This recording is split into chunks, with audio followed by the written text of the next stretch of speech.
அனைவருக்கும் வணக்கம். இன்றைக்கி இந்த வீடியோவில் என்ன பார்க்க போகிறோம் அப்படின்னா 12ஆம் வகுப்பு உயிரியல் தாவரவியலில் பாடம் 5 தாவர திசு வளர்ப்பு. இந்த பாடப்பகுதியில் இருக்கக்கூடிய அனைத்து வினாக்களுக்குமான விடைகளை பார்க்கலாம். ஏற்கனவே ஒரு மதிப்பெண் வினாக்களுக்கான விடைகள் வீடியோ போட்டிருக்கோம். நம்மளோட சேனல் பிளேலிஸ்ட்டில் போய் அதற்கான விடைகளை பார்த்துக்குங்க.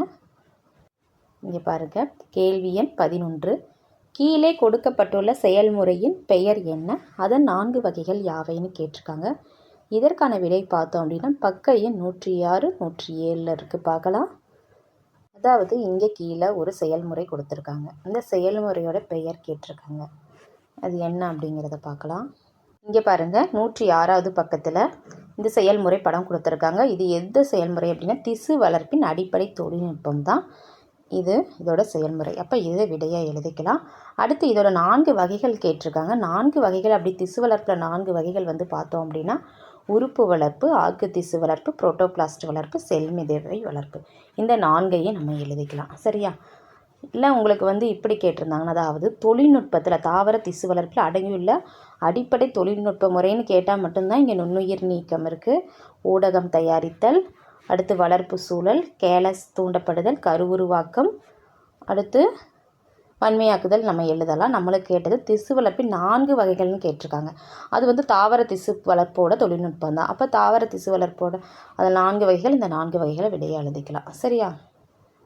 அடுத்து பாருங்கள், கேள்வி எண் 12. வளர்ப்பு செயல்முறையின் போது வளர்ப்பு ஊடகத்தில் நுண்ணுயிர்களின் வளர்ச்சியினை நீர் எவ்வாறு தவிர்ப்பாய்? நுண்ணுயிர்களை நீக்க பயன்படுத்தப்படும் தொழில்நுட்ப முறைகள் யாவைன்னு கேட்டிருக்காங்க. இதில் வளர்ப்பு செயல்முறையின் போது வளர்ப்பு ஊடகத்தில் நுண்ணுயிர்களின் வளர்ச்சியை நீர் எவ்வாறு தவிர்ப்பாய்ங்கிறது நம்மளுக்கு விடை நுண்ணுயிர் நீக்க முறை. இதை பற்றி பார்க்கலாம். பக்க எண் 106 விடை இருக்குது. அதாவது இங்கேயே கொடுத்துருப்பாங்க நுண்ணுயிர் நீக்கம். இதுதான் விடை முதல்ல கேட்ட கேள்விக்கு. அப்போ நுண்ணுயிர் நீக்கம்னு எழுதிட்டு அதுக்கு கீழே நுண்ணுயிர் நீக்கம் என்பது வளர்ப்பு ஊடகம், வளர்ப்பு கலன்கள், பிரிகூறு போன்றவற்றிலிருந்து நுண்ணுயிரிகளான பாக்டீரியங்களையும் பூஞ்சைகளையும் நீக்கும் தொழில்நுட்பம். இந்த மாதிரி எழுதிக்கலாம். அடுத்து நுண்ணுயிர் நீக்கப்பட்ட நிலையை பராமரித்தல்னு ஹெட்டிங் தலைப்பு போட்டுட்டு அதுக்கு கீழே இங்கே ஆய்வக செயற்கை வளர்ப்பில் இதில் இருந்து ஆரம்பித்து நம்ம நுண்ணுயிர் நீக்கம் செய்யப்படுகின்றன. இது வரலாம் ஃபுல்லாக எழுதிக்கலாம். சரியா? அடுத்து வளர்ப்பு அறை நுண்ணுயிர் நீக்கம் செய்தல்னு போட்டுட்டு முதலில் தரை மற்றும் சுவர்களை இதில் இருந்து உட்படுத்தப்பட வேண்டும். இந்த பேராகிராஃப் ஃபுல்லாக. அடுத்து ஊட்ட ஊடகத்தை நுண்ணுயிர் நீக்கம் செய்தல். இதுலேயும் வளர்ப்பு ஊடகம் இதில் இருந்து ஆரம்பித்து இந்த 5, 6 வரிகளை எழுதிட்டு இதோட தொடர்ச்சியை நம்மளுக்கு எங்கே கொடுத்துருக்காங்கன்னா இங்கே கொடுத்துருக்காங்க. விட்டமுடைய இதிலிருந்து ஆரம்பித்து வைக்கப்படுகிறது. அடுத்து பிரிகூறுக்கு நுண்ணுயிர் நீக்கம் இதில் ஆரம்பித்து நம்ம இங்கே காற்று பாய்வரவில் புறப்பரப்பு நுண்ணுயிர் நீக்கம் செய்யப்படுகிறது. இது வரல எழுதிக்கலாம். 12வது கேள்விக்கான விடை. நீங்கள் ஷார்ட் ஃபார்மாக எழுதணும் அப்படின்னா நுண்ணுயிர் நீக்கம் போட்டு அது ஃபுல்லாக எழுதிட்டு அது கீழே இந்த நுண்ணுயிர் நீக்கப்பட்ட நிலையை பராமரித்தல் இந்த பாயிண்ட்ஸ் மட்டும் புத்தகத்திலேருந்து நீங்கள் எடுத்துக்கோங்க. கண்ணாடி கலன்கள் இது மாதிரி நீங்கள் கொஞ்சம் சுருக்கி எழுதுறதுனா இந்த மாதிரி எழுதிக்கலாம். சரியா? அடுத்து இந்த மாதிரி எழுதிக்கலாம். அடுத்த கேள்வி பார்க்கலாமா? 13வது கேள்வி பாருங்கள். செல் வளர்ப்பு நிலையில் உள்ள பல்வேறு படிநிலைகளை எழுதுக. இதற்கான விடை பக்க எண் 109 இருக்குது. பார்க்கலாம். அதாவது செல் வளர்ப்புனாவே செல் மிதவை வளர்ப்பு 2 ஒன்று தான். செல் வளர்ப்பு படிநிலைகள் அப்படின்னா ஆய்வுக்கூட சோதனை முறையில் சில தனிச்செல்களையோ அல்லது செல் தொகுப்பையோ நீர்ம ஊடகத்தில் வளர்க்கும் முறை தான் செல் மிதவை வளர்ப்புன்னு சொல்லுவாங்க. மேலும் சுழற்சி கலக்கி கருவியை பயன்படுத்தி கிளர்வூட்டப்பட்ட கேலஸின் ஒரு பகுதியை நீர்ம ஊடகத்திற்கு மாற்றுவதன் மூலம் செல் மிதவை தயாரிக்கப்படுகிறது. கேலஸ் திசுவின் செல்கள் தனிமைப்படுத்தப்பட்டு செல் மிதவை வளர்ப்பிற்கு பயன்படுத்தப்படுகிறதுன்னு எழுதிக்கலாம். 13வது கேள்விக்கான விடை. நம்ம வரையறைன்னு போட்டு இந்த மாதிரி எழுதிட்டு கூட படிநிலைகள் இந்த மாதிரி எழுதியிருக்கலாம். 1 by 1 இந்த மாதிரி கூட எழுதிக்கலாம். சரியா? ஒரு படிநிலைகளும் பாயிண்ட்டாக கீழே 4 பாயிண்ட் இருக்குது. அந்த 4 இந்த கட்டத்தில் எழுதினா கொஞ்சம் நல்லாயிருக்கும். அடுத்து பார்க்கலாம். 14வது கேள்வி. கருவுரு பற்றி நீ அறிவது என்ன? இதற்கான விடை பக்க எண் 110 இருக்குது. பார்க்கலாம். இவருங்க பக்க எண் 110 பார்த்தோம் அப்படின்னா இங்கே மேலே இருக்குது. அதாவது கேலஸ் திசுவிலிருந்து நேரடியாக கருவுருவாதலுக்கு உடல் கருவுருவாக்கம் என்று பெயர். இக்கருக்கள் உடல் கருக்கள் அல்லது கருவுருக்கள் என்று அழைக்கப்படுகின்றன. கருவுருக்கள் அல்லது ஆய்வுக்கூட சோதனை முறை வளர்ப்பு செல்களிலிருந்து நேரடியாக முன் கரு செல்கள் வளர்ந்து கருவுருக்களாக வேறுபாடு அடைகின்றன. இது 14வது கேள்விக்கான விடை. அடுத்து தாவரங்களில் செய்யப்பட்டுள்ள நுண்பெருக்கத்திற்கு எடுத்துக்காட்டு தருக. இதற்கான விடை பார்க்கலாம். இங்கே இருக்குது பாருங்கள். தொழிற்சாலை அளவில் தாவர நுண்பெருக்கம் அன்னாசி, வாழை, ஸ்ட்ராபெரி, உருளைக்கிழங்கு போன்ற தாவரங்களில் அதிக நிலையான ஒத்த மரபியல் தன்மை பராமரிக்கப்படுவதற்கு உதவுகிறது. இது 15வது கேள்விக்கான விடை. இது வந்து எத்தனாவது பக்கத்தில் இருக்குன்னா 111வது பக்கத்தில். அடுத்த கேள்வி பாருங்கள். தாவர திசு வளர்ப்பில் அடங்கியுள்ள அடிப்படை கொள்கைகளை விளக்குக. இதற்கான விடை பக்க எண் 105 இருக்குது. பார்க்கலாம். பக்க எண் 105 எடுத்தாச்சு. இங்கே திசு வளர்ப்பின் அடிப்படை கொள்கைகள்னு இருக்கும்.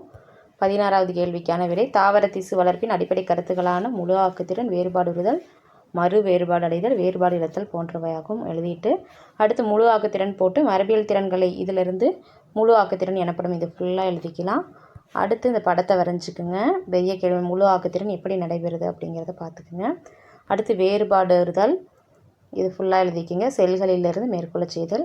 அடுத்து மறு வேறுபாடு அறிதல் ஏற்கனவே வேறுபாடுற்ற செல்லிருந்து மறு வேறுபாடுதல் என்னெல்லாம் வரும் இந்த பேராகிராஃப் ஃபுல்லாக எழுதிக்கிங்க. அடுத்து வேறுபாடு இழத்தல் இது வரலும் கருதப்படும் வரலும் எழுதிக்கிங்க. சரியா? 16வது கேள்விக்கான விடை. அடுத்து 17வது கேள்வி பாருங்கள். வளர்ப்பு தொழில்நுட்பத்தை பயன்படுத்தப்படும் பொருள்களின் அடிப்படையில் எவ்வாறு வகைப்படுத்துவாய்? அதனை விளக்குகன்றிருக்கு. இதற்கான விடை பக்க எண் 107, 108, 109 இருக்குது. பார்க்கலாம். இங்கே இருக்குது பாருங்கள். 17வது கேள்விக்கான விடை பிரிகுறு அடிப்படையில் தாவர திசு வளர்ப்பின் வகைகள் வந்து உறுப்பு வளர்ப்பு, ஆக்கு திசு வளர்ப்பு, புரோட்டோபிளாஸ்ட் வளர்ப்பு, செல்மிதவை வளர்ப்பு.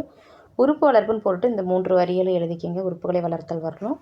அடுத்து ஆக்கு திசு வளர்ப்பு வளர்ப்பு ஊடகத்தில் தாவரத்தின் ஆக்கு திசை வளர்த்தல்னு போட்டுட்டு இந்த படிநிலைகள் எல்லாம் ஒவ்வொன்றும் அந்த கட்டத்தில் கொடுத்துருப்பாங்க. ஆக்கு திசு வளர்ப்பு. சரியா? இதை அப்படியே நீங்கள் எழுதிக்கலாம். அடுத்து புரோட்டோபிளாஸ்ட் வளர்ப்பு.